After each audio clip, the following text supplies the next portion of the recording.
Good morning, good afternoon, or good evening, depending upon when you are watching this. We are so happy that you are tuning in. We are going to take a deep dive into September's numbers for the Toronto real estate market. And why is that important is because September is notoriously a very busy month for the fall, and it really is going to set the tone for what's to come for the rest of the fall market. So it's really interesting as we take a bit of a deep dive, because what we're going to see is that the market has performed better than expected, or at least better than what we were expecting and experienced in the month of September. So that could be foretelling of what's to come.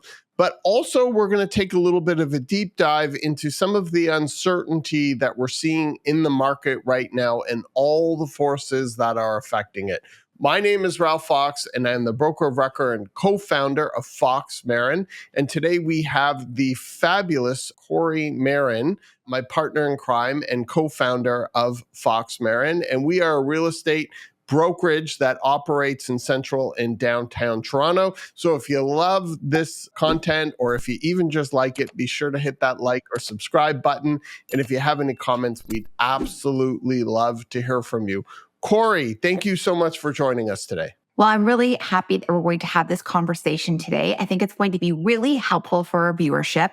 And always, when we're sharing data, I just want to remind everybody that we're pulling this straight from the Toronto Regional Real Estate Board's Market Watch reports and sold stats. So it's not like we're just making up these numbers. These numbers are being exported and pulled into charts just for our audience here today. And we're going to look at some key statistics just to give you a sense of where we are today compared to last year, and then what we've looked like in terms of trend lines over the last 5 years. So I think there'll be a little bit of optimism in our conversation today and a little bit of pessimism in our conversation today. So this should be a well-balanced discussion. And of course, as Ralph, you mentioned, if you have any comments, please put them in the section below. We really respect everyone's different point of view, and we totally understand that not everyone's going to agree with our perspective. And we love to hear opposing perspectives as well, which is something you don't often hear people say. So I just like to remind people that we are very open-minded to hearing where you're coming from and why. So let's jump in. We're going to start very macro level. As a reminder, we're only focusing on Toronto stats here. We're not looking at the Golden Horseshoe. We're looking at the 416 specifically when we're pulling these numbers for you today. And as you can see here on the first graph, we're looking at the last 5 years comparing September 2020 to September 2024. These are bar charts, and you'll see the data points there, and then you'll see the percentage differences year over year if you want to take a deeper dive into the actual specific numbers. So this first chart here is Toronto home sales. We're combining everything here. This is your freeholds mixed in with your condos. So anything that has sold in the residential category is showcased here. And we thought this was really interesting. So this is transactions that have moved through the system. How many deals have been done in the month of September? So as you can see here in September 2024, there's been just over 1,800 sales last month.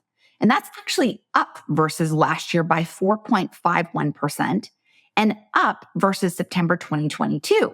But you can also see a drastic difference between where we were at September 2020 and where we were September 2021, when we were in the height of the insanity, where interest rates were exceptionally low, money was cheap, and the market was on fire.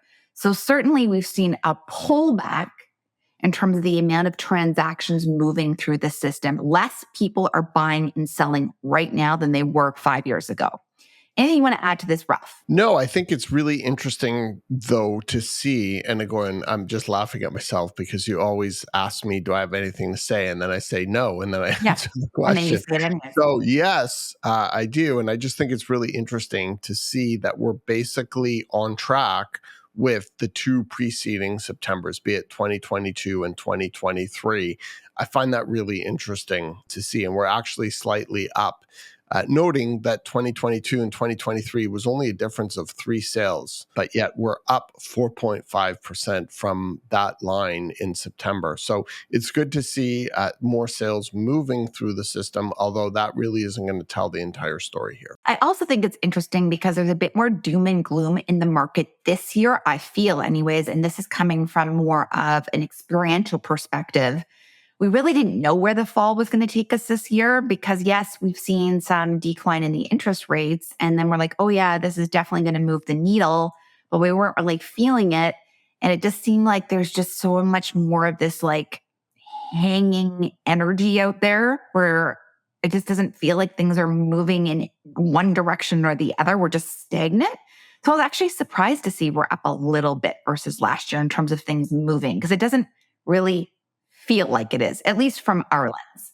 And I think that's going to tie into the uncertainty aspect that we're going to talk about a little bit later on. The thesis of today's podcast. Let's talk about new listings coming to market. So for those viewers, just want to understand, this is new inventory coming online, fresh new stuff. The stuff everybody wants to look at on Monday, Tuesday, Wednesday, when all the new exciting listings hit the MLS system, or if you're a House Sigma user, you'll see it there. So again, this is all of Toronto. This is all home types, freeholds, and condos combined.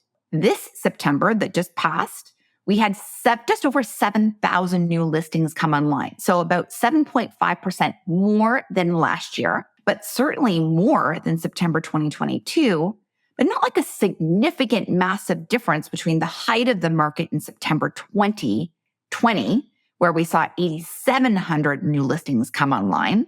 So I do want to be cautious when we look at this because there is going to be a lot of recycled listings, meaning people who did not sell their condo or their house over the summer may have terminated their listing and then relisted in September so that their listing comes out as a fresh, new, exciting listing for potential prospects and buyers to look at. So there's definitely some recycled listings in here, but it's not like a massive boom of people trying to dump their house or condo this September. It can be kind of expected that that could happen when we started to see that trickle down effect with the interest rates coming down. And we're like, oh, everyone's waiting for September. Everyone's waiting for September. Everyone's waiting for September. And now we're here and we're like, okay, some people did, but it's not like a mass amount.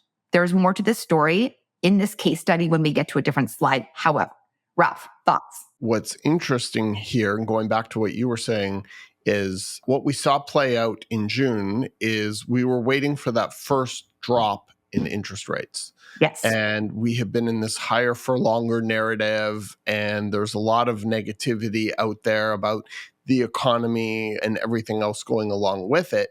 And so there were a lot of people who were expecting when we had that first rate decrease in June, only 25 basis points, but that it was more symbolic in the fact that it was a signal that the higher for longer narrative was over and that rates were now going to start coming down and that we were about to start, or we were starting to enter a period of easing. And I think that is really interesting because what happened was counterintuitive to what a lot of people were predicting, whereby we would see a lot of buyers rushing to the market and we would start to see a tightening of inventory. And in fact, the opposite happened. And I think a lot of people, including myself, were surprised because what we saw was a flood of properties coming to market, and we saw the buyers continuing to sit on the sidelines. And so we saw that needle really start to move up in inventory, especially on the condo market, anticipating buyers that never came. And so we've seen successive interest rate decreases over the summer into the fall. And a lot of people were anticipating a repeat, going back to what you were saying, Kori, of what happened in June, where there would be another flood of listings coming to market and no buyers to be seen anywhere. And so we haven't seen that flood going into the fall market in September, which is normally a very busy month in the fall. It just never happened. And so I think that's a good news overall story for the market. But we'll talk a little bit more about that, especially as we get into the condo market. This is the slide that everybody loves the most. And I can totally understand why, because this is the first thing that I look at when I look at the data too. So we're completely on the same page with that. Again, all of Toronto, all home types combined, one big clump here. Okay. This is average Toronto price over the last 5 years. People, like, are you not blown away looking at this chart? Like, yes, there's a little bit ups and downs, but like we're basically looking at flat. Oh, actually, we're up versus 5 years ago. With everything that has gone on since September 2020, we are still slightly up over the last 5 years, like almost $100,000. This blows my mind. This literally blows my mind. Looking at this, this gives me like, oh, thank gosh. Like I feel like a relief looking at this. Yes, we're slightly down versus last year, but like all things considered, it's unbelievable. It is just unbelievable to think that we've gone through a global pandemic. We've seen interest rates rise by 500 basis points, literally from zero in 18 months, one of the fastest tightening periods we've ever seen. We've seen the government throw everything possible at the housing market, from a foreign buyers ban to a wealth tax to vacancy taxes. It's just unbelievable, the capital gains. And yet prices have remained relatively flat and stable, something that nobody would have predicted in 2019. Had we told them that this is what would be thrown at the market, where would prices be at 4 years down the road? Flat, maybe actually, to your point, Kori, slightly up. It's pretty amazing. So overall, despite all the media doom and gloom, the market has performed incredibly well in this unbelievable stress test. Now, is this stress test that the market has been facing over? Time will tell. It certainly has some challenges still to work through ahead of it. But those challenges, it is my core belief, are on the short term, because as you start to zoom out further and further, you'll start to see a very clear picture as to where prices are going to end up 3, 4, 5 years down the road. And I just want our viewers to know that we get a lot of comments where people are like, you realtors are pushing prices and you realtors are like the ones that are forcing appreciation and you're the ones driving up the prices. And I just want to say, like, there is no real benefit to prices fluctuating on our end. We just want to see the health of the market for our clients and some stability in the market so that our clients can make informed decisions. When we're sitting on the sidelines, like waiting for something to happen, it really is difficult to give people honest advice, because we're like, I don't know, is this the height of the market, bottom of the market? I don't know what the government's going to throw at us.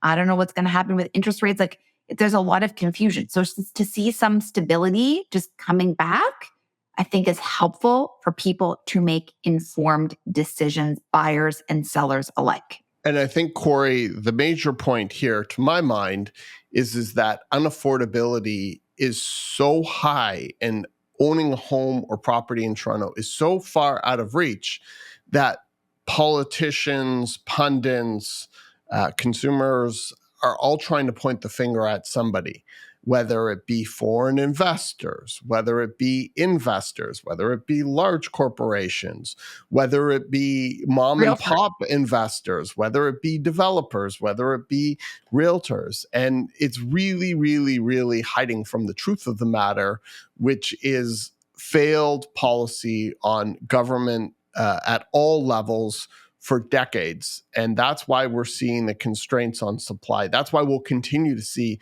the constraints on supply. And a lot of these demand side policies that have been enacted by government long-term only continue to make prices more expensive, let alone starting to think and talk about the currency debasement and excessive monetary printing and all the debt that we're running. It's only just a force multiplier, further driving the price and the unaffordability gap further and further. So my advice is just to look a little deeper and think a little harder about what is driving unaffordability than trying to point at any specific group, because you're not going to find the answer there. Yeah, and it's definitely not Ralph and me, just so you know. No. So this is another really smart data point to look at when you're looking at the macro picture of the market. So this is the Toronto average percentage to list. How much are sellers getting compared to their listed price? Again, all home types last 5 years. And so we're seeing like a little change here. not significant. So in September 2020, the average seller was getting 102% of the asking price. So they're getting 2% higher than their listed price. In September 2021, when the market was insane and things were selling with like 20 offers in 5 minutes, the average seller was getting about 105% of their asking price. So 5% higher than their listed price. There's been a little bit of a shift in this over the last couple of years. Right now, sellers are getting about 99.8% of their listed price in September 2024. So why is this? This is partially due to less FOMO, less demand, less multiple offers, less people competing to try to buy a condo, less people competing to buy a Leslieville starter house, of course. This also has to do with there's definitely been a change in strategy with listing agents and their clients, and they are not necessarily listing their home for $500,000 less than its value, having an offer date, and then expecting 30 buyers to bid on that property, outbid each other. And then now all of a sudden the house sells for, 134% of its list price, driving up these averages. We've seen a little less of that type of strategy in the marketplace over the last couple of years, as we've seen us all trying to figure out what is the best strategy for the seller. And so I know for us, anecdotally speaking, when we're working with our selling clients and we are having an offer date at a specific date and time, we are adjusting accordingly and listing a lot closer to what the seller is expecting in regard to price and not undercutting significantly to draw in that insane bidding war that we have seen over the last couple of years. It still happens. Of course it does. But you're just seeing that the strategy has changed as we've all been adjusting to the changing market conditions. 100%. And a large function of that as well is with interest rates as high as they are. When we had interest rates at, 1% or 1.5% on the variable, it was like, sure, let's throw another $100,000 on the fire. No problem. Yeah. Now it's a lot more meaningful and it's a lot more deliberate when people are offering on properties. And they're also far more mindful of appraisals as well, knowing that banks are super conservative. So all of this plays into a much more different market mentality, which I think is more significant about this stat, is not necessarily showing the shift above and below average price, but more so understanding the nuanced context of that.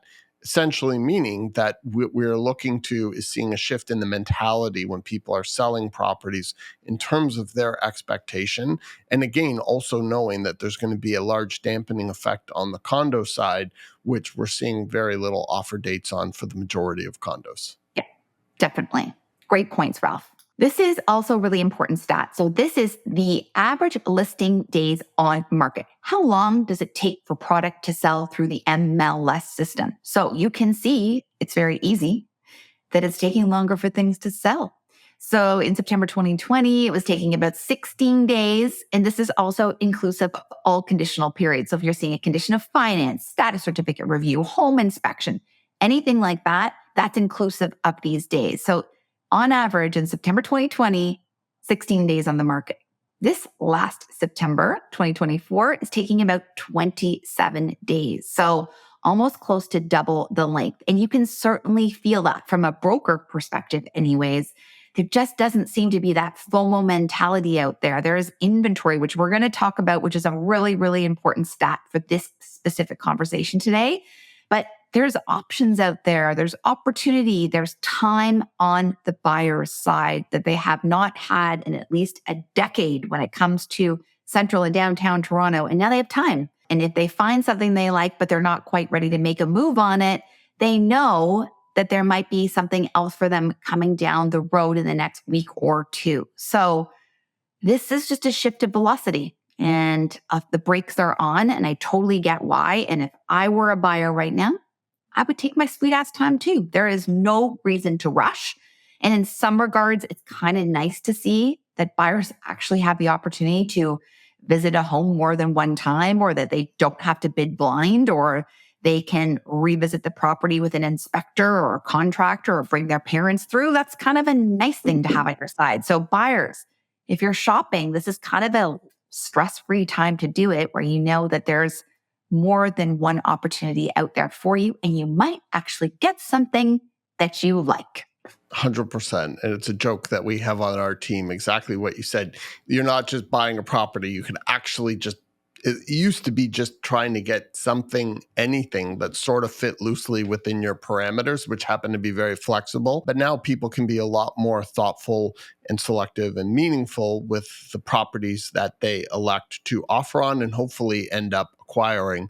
But I think what's really interesting here is the significance and then the context of this chart. So the significance, as you pointed out, Kori, rightly, is we've almost doubled days on the market, and it clearly is taking longer and longer and longer for properties to sell. And I think we will see a lot of that drag coming from condos because this is all property types. But still, just to put this in context, 27 days relative to any real estate market in the world still happens to be very, very, very fast. You'll see the norm in a lot of markets, 6 months.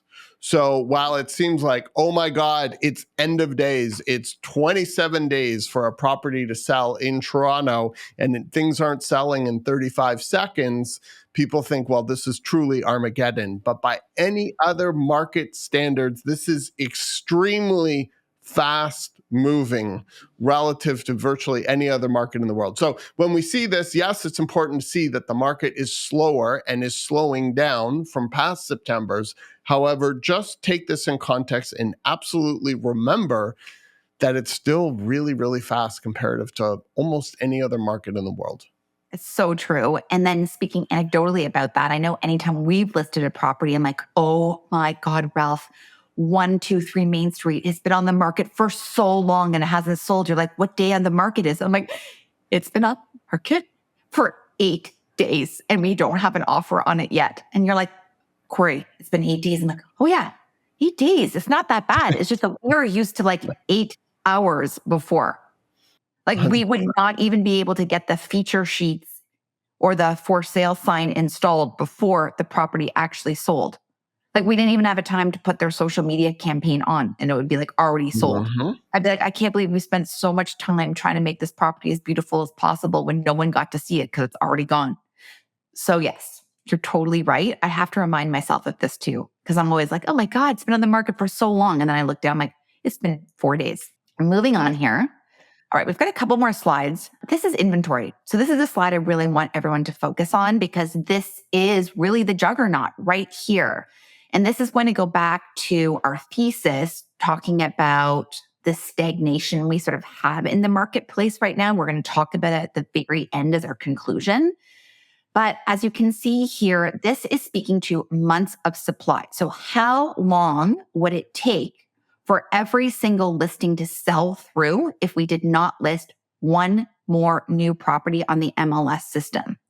And so here in Toronto, we've been very used to being undersupplied for options, meaning it's been a seller's market for like over a decade. We've always been running under that 2 months of supply or 3 months of supply. And you can see that here actually, if you look at September 2020 or even September 2021, we are running 2.4 months of supply, 1.4 months of supply. And that is why things were getting chewed through so quickly. People were buying frantically. We are seeing bidding wars, multiple offers, sellers getting higher percentage to list. And we're also seeing inflated pricing for that reason. So all comes back to simple supply and demand. But as you can see, this run up, which is completely related to the interest rate environment we've been in for the last 3 years, we've seen a run up of supply. And we're going to break out condos because it's a very important part of this puzzle here. But you can see September 2022, 3.2 months of supply. So just hovering closer to a balanced market. Last year at this time, 2023, we're at 4.4 months of supply. So definitely in a more balanced market, more options out there. The brakes are on. And now here, last month, we're at 5.5 months of supply. And Ralph and I never worked in an environment with this much inventory listed online, with a lot of it being condos. So this is why you're seeing this drag effect everything's just kind of stagnant and slow, and there's no FOMO, and no one's doing anything because there's just options out there. And this is just really unsexy, like just really unsexy. You want to have the feeling like when you go shopping, that's like why things go bananas. Like when a new sneaker gets released, or a brand has like some, the new iPhone comes out, because it's like this feeling of like something fresh, shiny, and limited supply, and everybody wants it. And like when we're kind of working in the opposite sort of shopping environment, to use that analogy, it's like everyone's like, I can take my time. There is absolutely no need for me to rush into the market right now. And I am excited to talk about that rationale shortly. Anything you want to add to this, Ralph? And you're going to say no, and then you're going to keep talking. No, I'm just going to say yes, but I did start with no. So I caught myself doing it. I think a couple things that are really interesting is to understand, and we'll get into this in a future slide, but the bifurcation of the market. So right now, overall bifurcation. So right now, overall, the market is balanced, but what you'll see is that the low rise, meaning detached and semi-detached, are very much still in the seller's market. But the buyer's market is really happening right now on the condo side. And so that's what's really affecting. And I think I saw a stat somewhere that like 65% of the listings on the market right now are condos. And that's what's dragging the market, because we're seeing very healthy activity still on the low-rise segment of the market. But the other thing I just wanted to mention here, which I do find really interesting, just to point out, is that at the height of the market, which would have been like, I guess, April 2022, before we saw interest rates really starting to move, we were seeing months of inventory at 3 weeks. 3 weeks, meaning that that's how long a property would sell on the market, provided that nothing else would come onto the market at that point in time at the rate of sales, which is just mind-numbing to see us overall sitting at 5.5. And even, looking at like, where were we? 1.4 months. We were at half that at one point. So that's how fast the market can go. And also, that's how fast the market can shift as well.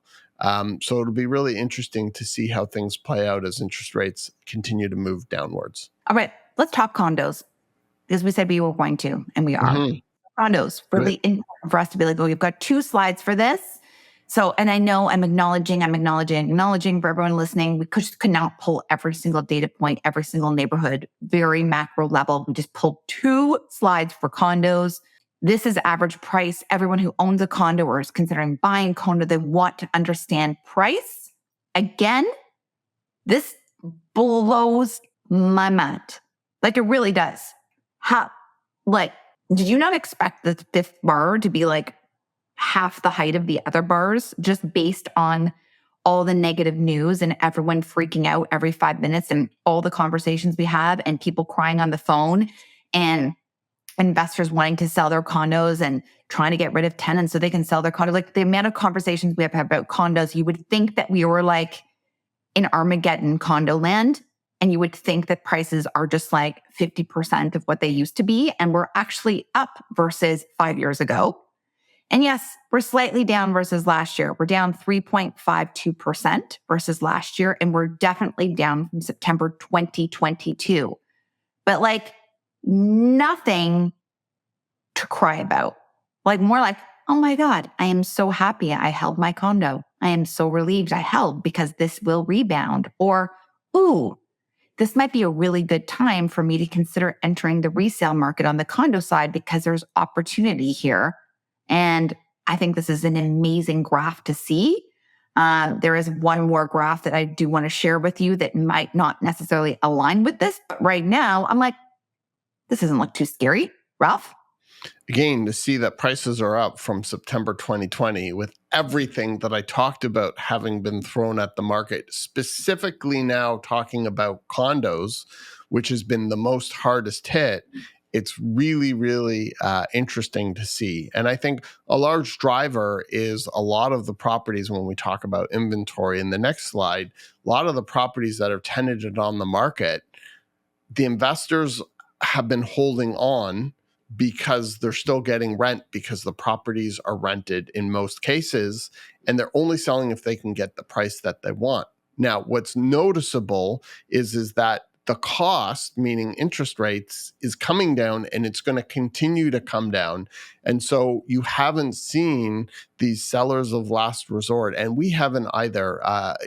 Through our perspective, we have 8 agents on our team, and we haven't seen people being forced to sell. We've seen a lot of banks working with investors and sellers by extending amortizations and doing all sorts of things, because banks in this environment do not want to become sellers of last resort.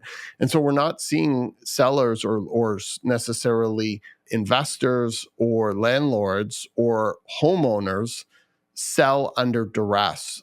They're selling because they're trying to make moves moving forward. And if they can't, they're holding on to their assets, which is exactly what we are advising our clients to do, contrary to some of the comments we might be seeing on our YouTube channel, is that we're giving the best advice we can to our clients, which is to hold on to their real estate, because it will go up in value over time. When? It's hard to know exactly that, but you can see this is what is happening in the market, is people who have their properties on the market or are considering selling are not doing so under duress. And that's why they're holding their prices relatively firm. It's really surprising in a good way. It is. All right. So this is the second slide that has a bit of a juggernaut, and this is condo inventory. Okay. Yes. So I don't want to repeat what I mean about what sell-through is in terms of the amount of supply that is out there. But for anyone who's looking at this slide right now, you can see it takes like not a rocket scientist here that we are at 7.1 months of supply on the condo side specifically. Okay. So this is definitely a buyer's market, hands down buyer's market on condos. This is quite a bit of supply. We have never worked in a market like this. You can see last year at this time, condos were at 5.4 months of supply, and now we've added to that. And now, to reference back to what Ralph was saying, a lot of these condos that are listed right now are tenanted, and investors might be dipping their toe into the market to see if they can find a potential buyer for their condo. And if they don't get the price they want, they're happy to keep renting it out. So it's not to say that all of these are vacant condos and it's derelict out there, and the condo buildings are ghettos and no one's there, and there's things, rats running through and vagrants living in there. Like, it's not like that at all. Okay.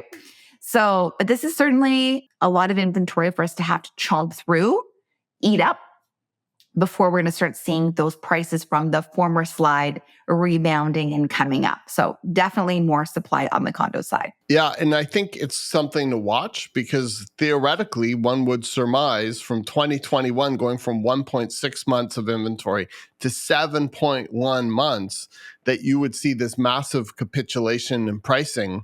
That just has not happened. Will it happen? Could it happen? Maybe, but we just have to be mindful of the circumstances that led to all of this months of inventory building up, which was interest rates going from 0 to 500 basis points, essentially the overnight lending rate. Well, we know it's coming down, and it looks like it's going to be coming down further and further. So the forces or the winds have changed now, affecting all of this buildup in inventory, at least to a certain degree. And so it will be really interesting to see how this plays out. What we are seeing on the condo side is the majority of sales, and where prices remain really strong and where demand remains really strong, are in highly desirable condo units with great floor plans, marketed well and priced well. Those are the properties that are selling. And what you're seeing now is a lot of the less desirable properties that were bought pre-construction without really understanding layout or flow, or trying to cram 3 bedrooms into 600 square feet. Those are the ones that are going to struggle, and rightly so, continue to struggle for some time. So we'll see how all this continues to play out, and if the months of inventory continues to build up. But the forces or the winds are now starting to change a little bit. So we might start to see this at least level off, or maybe even come down as we move into the spring. Yeah. I think it's going to take until the spring till we start seeing some movement here. The other thing I just wanted to bring up quickly is rents, Mhm. because this obviously ties into our whole story here, especially on the condo investor side. So people who have been holding their properties throughout this interest rate environment as well, and how has rent affected their monthly cash flow. So and we don't often talk about rents here. And we do have a full rental division at Fox Marin as well, and dedicated agents that look after our landlord and tenant clients. So I think that's just important to note. So we do have a pulse on the rental market in central and downtown Toronto, but these are the actual stats. Now, these are a little bit delayed. So this is the most recent I could pull. So we're looking at Q2 2023 versus Q2 or the second quarter of 2024. So these are a little bit in the past. So we're a little bit delayed on the data in this sector. And what I did do is highlight this third row in yellow, because I think that's where your eyes should go if you want to understand this. And so you can see here in this first segment, you're seeing the amount of condos listed in 2024 in Q2 versus 2023. And there's 51% more condo listings on the rental side than last year. But what's interesting is there's 25% more leased. I just find that really interesting. That is really interesting. So people are moving into the rental sector because they likely cannot afford to buy something, or they're waiting to see what happens on the real estate side before jumping in with 2 feet. But we are seeing downward pressure on pricing. If you look at Across the board. bachelors down 6%, one bedrooms down 3%, two bedrooms down 1.9, and three bedrooms down 6. So there's negatives everywhere across the board. So there's some pricing relief, which I think is really needed. And there's just only so much income that can support rents continuing to go up. So I think it's really healthy to start to see some of these prices starting to tailor off. And I think we'll continue to see compression on rental rates going forward for the next while. And there'll be some easement as well once the Mhm. landlords don't feel the pressure of the interest rate environment we're in. They'll have more flexibility here as well, like just in terms of a mindset shift. So I do agree, like we need to take the pressure off on rental rates, because this is crazy. Like, just to give context to rent, when I was first at university, and I mean, I did live in a house with 5 people and one bathroom. I don't think a lot of people are willing to do that these days, but like I think we each paid like $500 each to live there. And I felt like that seemed like a lot at the time. So to live alone in a bachelor and to be paying $19.70 a month out of your salary, and let's say you're making out of university now 65,000, that's a big chunk of change. Okay, so I wanted to touch base on rents, and then I wanted to finish off with our conclusion. So we have a slide for this. And this is sort of talking about our theme of today is just this stagnant environment that we're in. So, Ralph, I know I pulled together some of your ideas here, so Yeah. I'll toss the mic to you. Yeah, thanks, Cora. So I think the main thing that I really wanted to talk about here is that markets like certainty, and markets as well as individuals, when there's fear or doubt that's out there, we tend to go into fear or fight or flight mode or freeze mode when we're in uncertainty. And I think that's what's happening right now, because people are unsure which way to pivot or how to make a decision, and they're choosing in a lot of instances to hold off just making a decision until there's more baseline certainty. And the major drivers right now, as the way I see it, that's creating this uncertainty, first of all, is you have this just dumpster fire of an election in the US right now, which could go in so many different ways, including a potential civil war.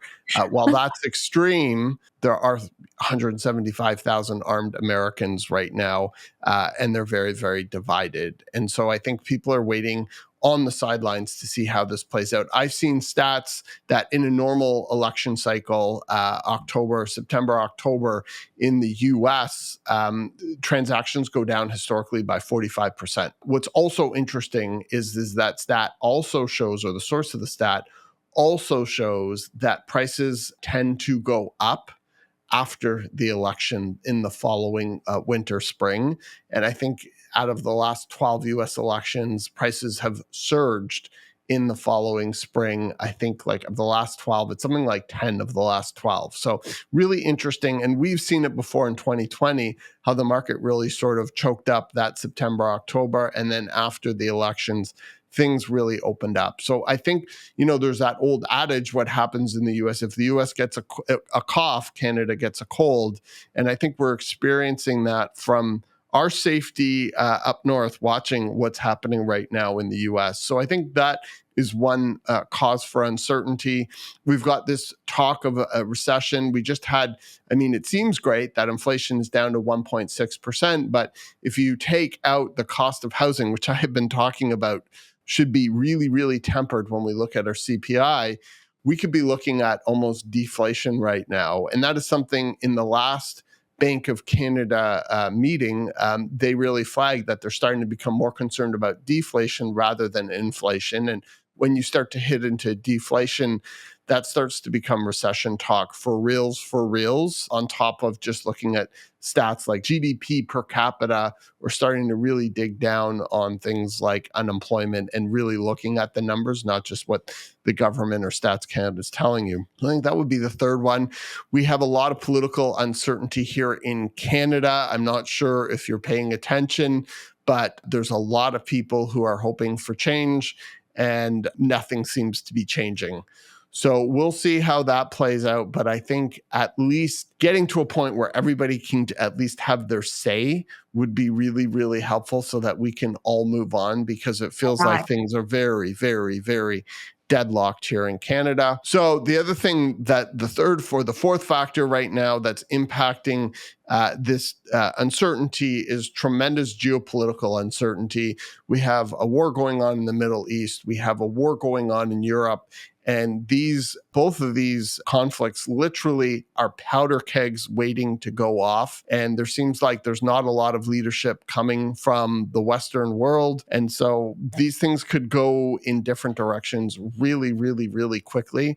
And I think this instability is causing people to sit on the sidelines until they see how things play out. And then we have just uncertainty in the market overall. There's a lot of negativity out there from the media, and short term, there's a lot of concerns about where the market is going and where the economy is going in tandem with the market. There's a lot of concern over the condo market. And I think a lot of people are choosing to sit on the sidelines for fear of getting into the market or investing in the market before it's truly bottomed out. Now, the old adage is that you never really know that the market is bottomed out until it's on its way back up. So some people are going to have to take a bit of a leap of faith. But if you look at a lot of the leading indicators that are out there, we might be at or close to it in the next 3 to 6 months. So if you're looking to make a move in the market, it could be a good time. But again, if you're thinking of selling, hold.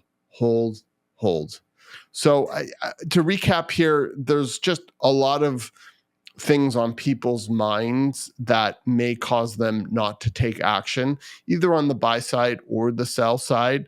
And I think people are waiting for a little more certainty. And with that certainty comes stability. And I think we would be better positioned to really understand short term where the market is going once we get over this hump, which might go on until early in the spring. And hopefully the world doesn't blow up and we can be all talking about real estate and other fun topics. I love that. And I totally agree. And I just want to add one more point to that. I think people really want to see stability in Toronto as well. I feel like we don't have great leadership here. And I think the city has changed a lot over the last couple of years. And so people really want there to be a healthy direction for the city of Toronto. And that comes to discussions around crime, safety, traffic, transit, infrastructure, drugs, all of these things, affordability, the quality of construction, all of these things are all happening at the same time. And sometimes you don't recognize our own city, the city that we love and are so proud to live in. And so I think that if we could just feel a little bit more stability with the direction of the city and a true vision as to where we're going, because we are growing so rapidly, I think that would give lots of buyers confidence as well. So I just wanted to add that little piece to your great thesis, Ralph. So thank you for that. Awesome. Anything else you want to add for our viewers today before we wrap up? No, I don't think so. I think it's a really, really, really interesting time to be alive. I think that it'll be really amazing to see how things play out. I think there are lots of opportunities in the market right now. While everybody else is looking one way, it's always the best time to go the other way. And being a contrarian is the only way to get ahead, because if you do what everybody is doing, you'll end up just where everybody else is. So really, really, really dig down and do your own research and really have a hard look at where things are, and more importantly, where they're going and how you can move yourself and your family ahead into the future while at the same time best protecting your assets and investments. Great advice. Thank you so much. Of course, please like and subscribe, turn on those notifications. And as I mentioned off the top, please add your comments, constructive comments down below, and we'll be sure to get back to you right away. Thank you so much for tuning in. And if you have any ideas about future podcasts or questions, pop them in down below as well. Awesome. Thank you so much for tuning in. And please be sure to hit that like and subscribe button. Bye, everybody. Thanks, Ralph.